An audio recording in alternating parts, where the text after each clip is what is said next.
Hello everyone. आज हम जिस टॉपिक के बारे में बात करेंगे वो है एरर्स ऑफ मेजरमेंट। मतलब जब भी हम कोई लैब में किसी इंस्ट्रूमेंट से कोई वैल्यू मेजर करते हैं तो उसमें आमतौर पे क्या होता है कि एरर्स आ जाते हैं। तो कितने तरह के एरर्स होते हैं, कैसे हम उन एरर्स से ओवरकम कर सकते हैं जब हम एरर आते हैं। तो आज हम इस वीडियो में इन्हीं सब टॉपिक्स को कवर करने वाले हैं कि कितने टाइप्स के एरर्स होते हैं, कैसे हम उनको करेक्ट कर सकते हैं। तो शुरुआत करते हैं एरर से। तो सबसे पहले जो वर्ड एरर है इसका मतलब क्या होता है। तो बेसिकली एरर जो है वो डिफरेंस होता है ट्रू वैल्यू और मेजर्ड वैल्यू के बीच का। मान लीजिए जैसे ये पेन है मेरे पास, ठीक है।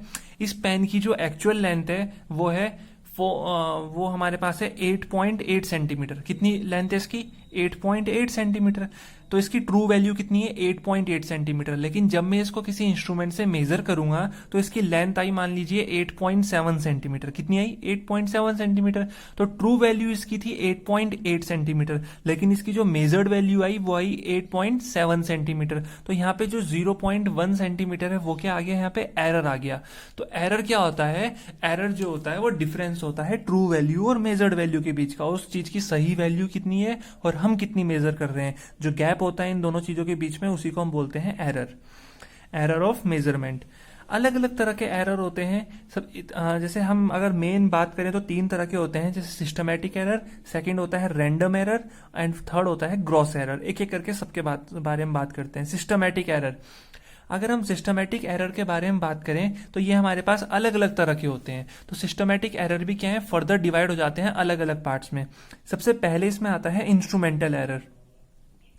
तो इंस्ट्रूमेंटल एरर क्या होता है? जो इंस्ट्रूमेंट में खराबी की वजह से जो एरर आता है, जो इंस्ट्रूमेंट के खराब इम्परफेक्ट डिजाइन की वजह से जो एरर आता है उसे बोलते हैं इंस्ट्रूमेंटल एरर। जैसे स्केल होती है मेजरिंग के लिए, लेंथ के लिए, लेकिन अगर वो जो स्केल है उसमें जो उसके जो स्केल है वो इम्परफेक्टली डिजाइन की गई है। मतलब उसमें जो हमने एक स्केल से मेजर किया तो इस पेन की लेंथ आई 8 सेंटीमीटर, दूसरे स्केल से किया तो 7.9 सेंटीमीटर आई। तो हमने देखा कि उस स्केल में जो लेबलिंग हो रखी है वही गलत हो रखी है। मतलब उस स्केल में ही क्या है, उसकी इम्परफेक्ट डिजाइन है उसका। तो उस स्केल में खराबी की वजह से ही वो एरर आ रहा है। तो ऐसे एरर को हम बोलते हैं इंस्ट्रूमेंटल एरर। सेकेंड जो हमारे पास सिस्टमैटिक एरर है वो है इम्परफेक्शन इन एक्सपेरिमेंटल टेक्निक। मतलब जब हम उस एक्सपेरिमेंट को परफॉर्म कर रहे हैं तो जो बाहर की एक्सटर्नल कंडीशन है, जैसे टेम्परेचर हो गया, कोई भी चीज होगी, उसकी वजह से अगर कोई एरर आ रहा है तो उसको हम बोलते हैं इम्परफेक्शन इन एक्सपेरिमेंटल टेक्निक। मतलब ड्यू टू एक्सटर्नल कंडीशन, किसी भी बाहरी वजह से जो एरर आता है उसको हम बोलते हैं एक्सपेरिमेंटल टेक्निक एरर, ठीक है। थर्ड होता है हमारे पास पर्सनल एरर। पर्सनल एरर नाम से क्लियर है, जो हमारे खुद की गलती की वजह से होता है, जो हमारे खुद के इनएक्सपीरियंस की वजह से होता है, उसको हम बोलते हैं पर्सनल एरर। एंड इसमें सिस्टमैटिक एरर में लास्ट जो हमारे पास आता है वो आता है लीस्ट काउंट एरर। अब देखिए, लीस्ट काउंट एरर एग्जाम में बहुत पूछा जाता है कि लीस्ट काउंट एरर क्या होता है। तो सबसे पहले हम बात करते हैं लीस्ट काउंट एरर कैसे आता है, बाद में बात करेंगे कि, लेकिन ये बात करते हैं लीस्ट काउंट एरर होता क्या है या लीस्ट काउंट किसे बोलते हैं हम।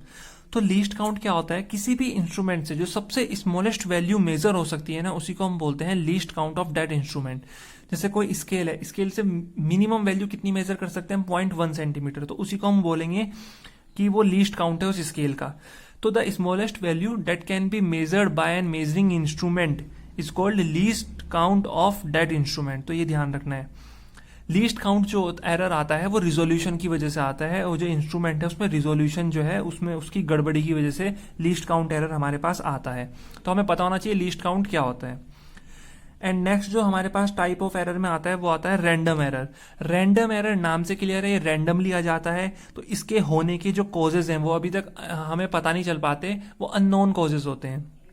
तो इसीलिए हम इसको इस तरह से डिफाइन करते हैं कि these errors are due to the unknown causes. हमें पता ही नहीं चलता कि ये किस वजह से आए हैं एरर, लेकिन आंसर में एरर आ जाता है। या इन्हीं को हम चांस एरर भी बोलते हैं। क्या बोलते हैं? चांस एरर, क्योंकि बाय चांस ही होते हैं ये।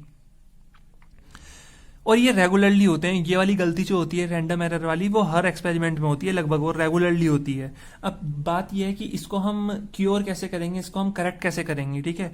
तो इस एरर को हम करेक्ट कर सकते हैं। हम क्या करते हैं, जो हमने ऑब्जर्वेशन ली है उस ऑब्जर्वेशन को हम बार बार रिपीट करेंगे और फिर उनका क्या करेंगे, अर्थमेटिक मीन निकाल लेंगे। फॉर एग्जाम्पल, जैसे हम एग्जाम्पल के लिए बता रहा हूँ, इस स्केल की एक्चुअल लेंथ कितनी है, 8.1 सेंटीमीटर है। मान लीजिए इस कलर की एक्चुअल लेंथ जो है वो 8.1 सेंटीमीटर है, हमने पहले मेजर की फर्स्ट टाइम, तो आई हमारी 8.0।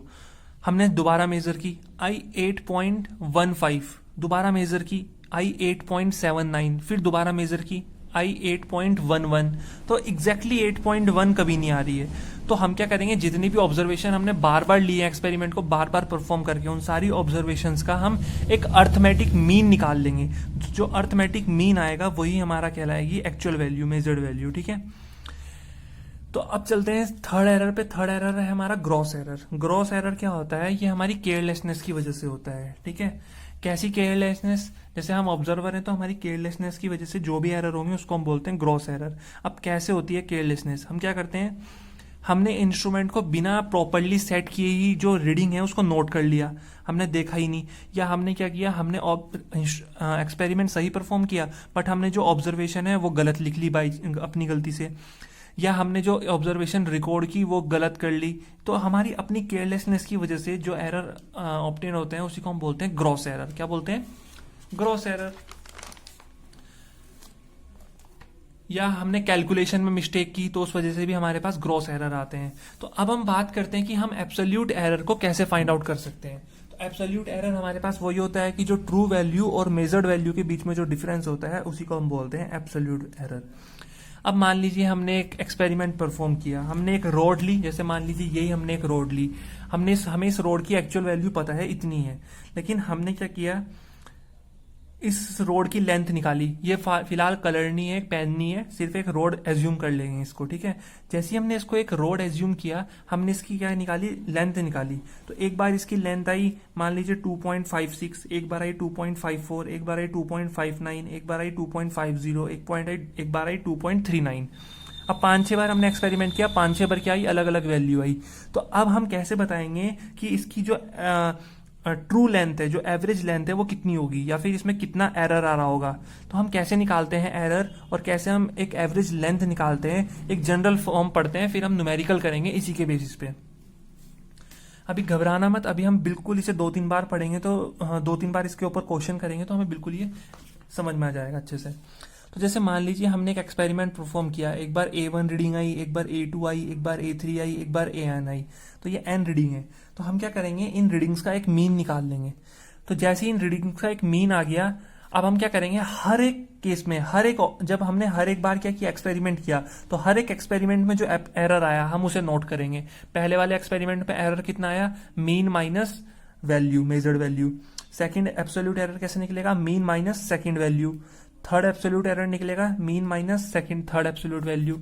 इस तरह से हम क्या करेंगे, हमने वैल्यू का एवरेज निकाला, अब हम एब्सोल्यूट एरर का एवरेज निकालेंगे। एब्सोल्यूट एरर का एवरेज कैसे निकलेगा, एब्सोल्यूट एरर का मीन, तो mode of del A1 mode of del A2 plus mode of del A3 upon total number of observation. तो जो हमारा ए मीन था और जो हमारा डेल ए मीन है वही हमारा फाइनल रिजल्ट होता है। अभी कंफ्यूज नहीं होना है कैसे किया, इसे हम बिल्कुल पॉइंट टू पॉइंट समझेंगे बहुत अच्छे तरीके से। ठीक है, घबराना नहीं है। एग्जाम्पल के तौर पे हम एक क्वेश्चन ले लेते हैं जो सॉल्व किया हुआ है पहले से, फिर हम बाकी क्वेश्चन अपने आप सॉल्व करेंगे। क्वेश्चन है कि the length of the road was found to be 2.48 metre, 2.46 metre, 2.49 metre, 2.50 metre, 2.48 metre. तो find the average length and absolute error. हमने एक रोड ली, उसकी लेंथ कैलकुलेट की, पहले बार की तो 2.48 मीटर आई, हमने कहा चलो दोबारा करते हैं, दोबारा की तो 2.46 आई, फिर हमने कहा चलो दोबारा करते हैं, फिर की तो 2.49 आई, फिर दोबारा की तो 2.50 आई, फिर दोबारा की तो 2.48 आई। मतलब हर बार में क्या आ रही है, अलग वैल्यू आ रही है। तो अब यहाँ पे समस्या होगी कि इसकी एवरेज लेंथ कितनी ले, या टोटल एब्सोल्यूट एरर कितना आ रहा होगा इसमें। तो हम क्या करेंगे, करने का तरीका क्या होता है, करने का तरीका होता है कि सबसे पहले जो हमारे पास रीडिंग्स हैं उनका हम मीन निकाल लेंगे। तो हमने ए मीन निकाला 2.48 plus 0.46 plus 2.49 plus 2.50 plus 2.48 upon total number of observation 5। तो हमारी इन सब वैल्यूज का मीन आ गया 2.48। क्लियर हुआ।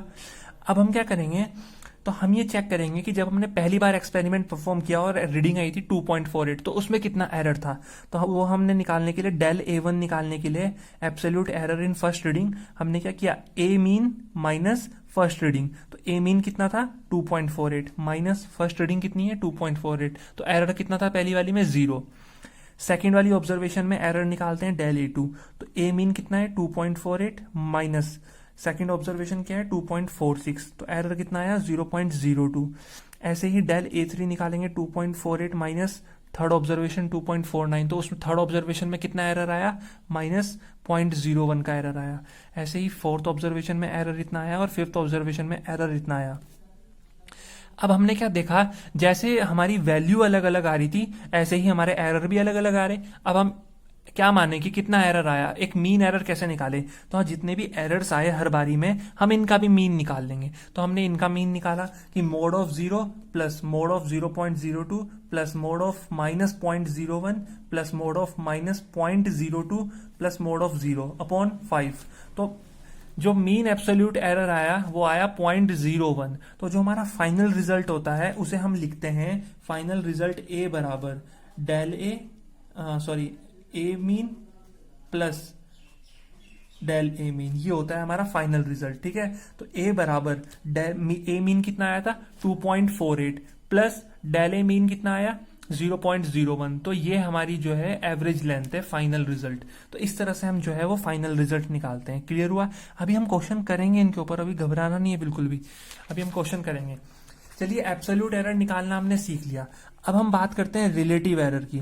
तो रिलेटिव एरर अगर हमें निकालना है तो जो रेशियो होता है mean absolute error to the mean value का, उसी को हम बोलते हैं रिलेटिव एरर। तो अगर हमें रिलेटिव एरर निकालना है तो हम क्या करेंगे, mean absolute error upon mean value. Mean absolute error हमने निकालना सीखा और मीन वैल्यू हमने ये फाइंड आउट की और मीन एब्सोल्यूट एरर हमने ये फाइंड आउट किया। तो अगर हम इसको इससे डिवाइड कर देते हैं तो जो भी हमारे पास आता है उसी को हम बोलते हैं रिलेटिव एरर या फिर फ्रैक्शनल एरर। समझ में आया? और अगर हमें परसेंटेज एरर निकालना है तो जब भी हम रिलेटिव एरर को परसेंटेज की फॉर्म में एक्सप्रेस करेंगे, मतलब 100 से मल्टीप्लाई करेंगे, तो जो आंसर हमारे पास आएगा वही होगा परसेंटेज एरर। क्या होगा? Percentage error. अब घबराना नहीं है, अब हम इनके ऊपर क्वेश्चन करेंगे। ठीक है, क्वेश्चन करेंगे फिर सीखेंगे कैसे ये आया है हमारे पास। ठीक है, देखिए क्वेश्चन क्या है हमारे पास। क्वेश्चन जैसे हमें दे रखा है, क्वेश्चन हमें दे रखा है कि in an experiment the time period was found to be, time period निकालना है। तो हम ये सब करते हैं क्वेश्चन। ठीक है, तो एक एक्सपेरिमेंट है, उसमें हमें क्या किया, हमने टाइम पीरियड निकाला। पहले हमने निकाला तो 2.63 आया, फिर हमने निकाला 2.56 आया, फिर हमने निकाला 2.42 आया, फिर से निकाला 2.71 आया और एक और बार किया तो 2.807 आया।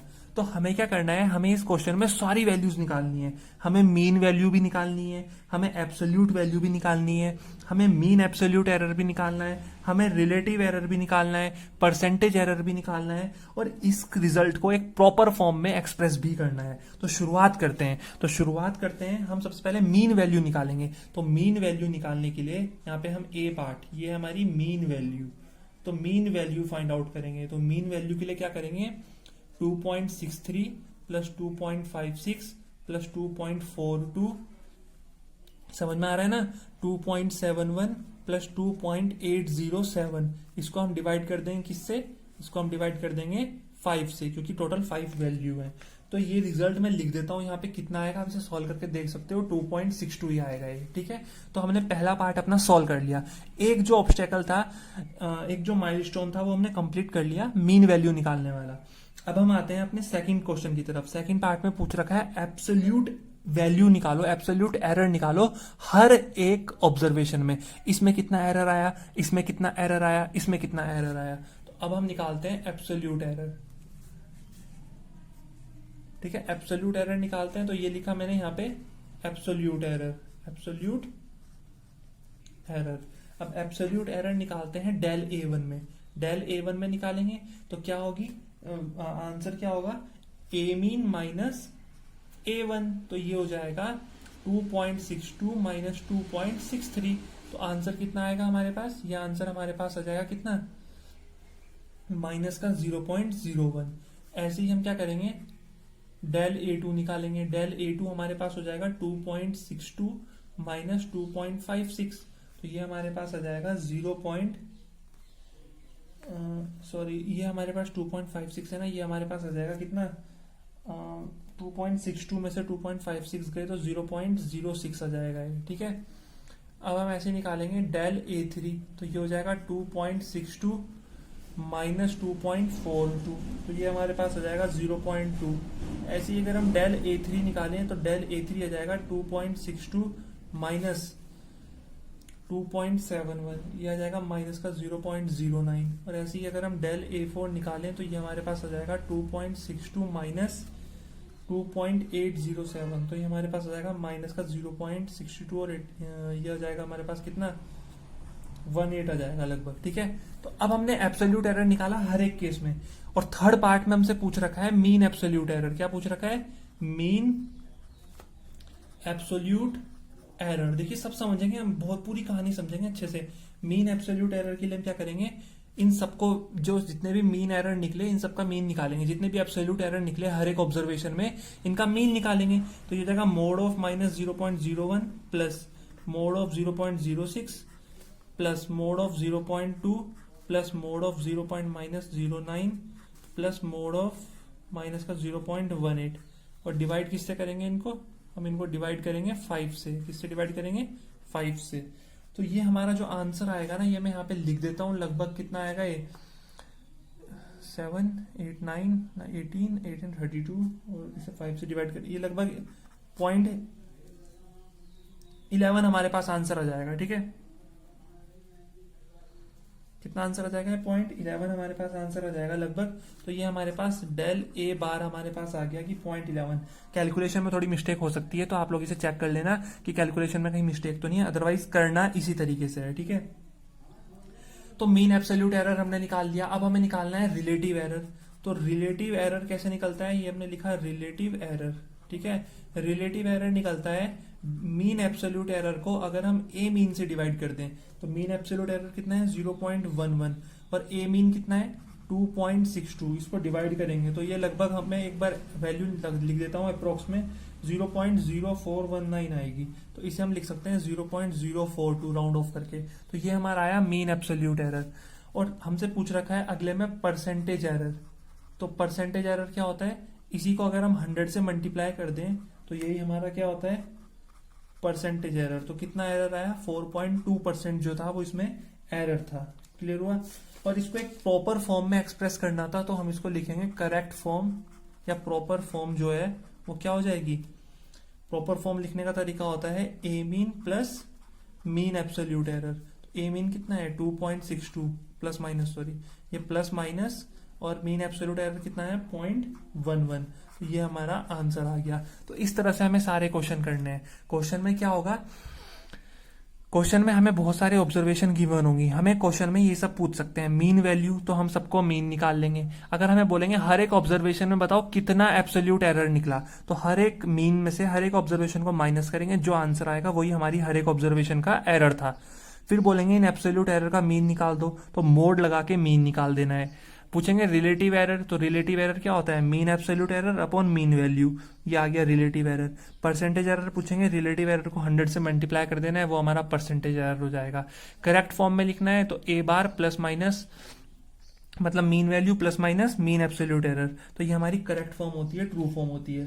तो इस तरह से जो है हम बहुत सारे क्वेश्चन जो है सारे सॉल्व कर सकते हैं। इसी तरह से हम पे ढेर सारे क्वेश्चंस गिवन होते हैं जो कि किस पे बेस्ड होते हैं, एब्सोल्यूट एरर पे बेस्ड होते हैं। तो सबको करने का तरीका यही होता है, बस वैल्यू चेंज होती है। किसी क्वेश्चन में जो है वो absolute error, mean value, relative error निकालने का तरीका अलग नहीं होगा, सब में क्या होगा, ऐसे ही होगा। अब तरीका किस में अलग होगा, तरीका अलग होगा कॉम्बिनेशन ऑफ एरर्स में। मतलब जहां पे हम एरर इन सम पढ़ेंगे, या एरर इन प्रोडक्ट, या एरर इन पावर, या एरर इन मल्टीप्लीकेशन, या एरर इन डिवीजन, तो वो हम नेक्स्ट वीडियो में लेके आएंगे कि error in difference, error in sum, error in product क्या होता है, एरर इन डिवीजन या एरर इन पावर क्या होता है। तो नेक्स्ट वीडियो में हम उन सब एरर्स के बारे में अच्छे से बात करेंगे। तो आज की इस वीडियो को हमने पढ़ा mean value, absolute error, relative error, percentage error के बारे में, और एरर्स कितने टाइप्स के होते हैं, कैसे हम उनको करेक्ट कर सकते हैं। तो आई होप आपको वीडियो समझ में आई होगी। अगर अच्छी लगी है वीडियो तो प्लीज़ लाइक करें, वीडियो को शेयर करें, वीडियो को अपने फ्रेंड सर्कल में कमेंट करके बताएं कैसी लगी, और चैनल अगर अभी तक सब्सक्राइब नहीं किया है तो प्लीज़ चैनल को सब्सक्राइब कर लें।